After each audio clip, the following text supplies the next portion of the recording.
La période pour remplir votre télédéclaration de redevance est arrivée. Vous avez jusqu'au 31 mars pour le faire sur le portail de téléservices des agences de l'eau. Voici quelques conseils pour vous aider à télédéclarer en quelques clics. Julien, quelles sont les premières étapes? Ma chère Sophie, une fois connecté sur le portail de télédéclaration, vous renseignez ici votre identifiant et votre mot de passe reçu par courrier. Sur la page d'accueil, rendez-vous sur « Déclarer mes redevances » et cliquez sur votre formulaire. Après avoir vérifié et renseigné les informations générales, la deuxième étape concerne les données techniques. Julien, par quoi faut-il commencer? Tout d'abord, Sophie, il ne faut surtout pas oublier de mentionner dans ces tableaux les changements de compétences.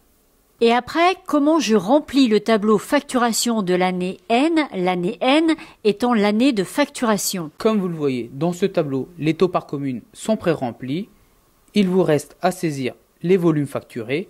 Le montant facturé se calculera automatiquement. À ce stade, à quoi faut-il être vigilant? Il faut bien veiller à ce que le volume déclaré prenne en compte les annulations ou réductions de l'année N. Passons maintenant à l'étape suivante qui concerne les encaissements. Quelle est la particularité du tableau à renseigner? Les données à renseigner concernent uniquement les opérations réalisées en année N. Julien, comment remplit-on ce tableau? Chaque opération doit être saisie sur l'année de facturation concernée par cette opération.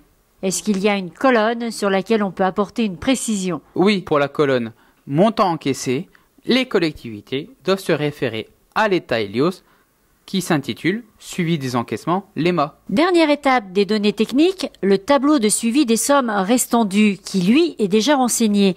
Si des éléments ne correspondent pas à ma situation, que dois-je faire, Julien? Dans ce cas, il faut le signaler dans l'onglet Observation et si vous le jugez utile, ajoutez les documents dans l'onglet Pièces jointes.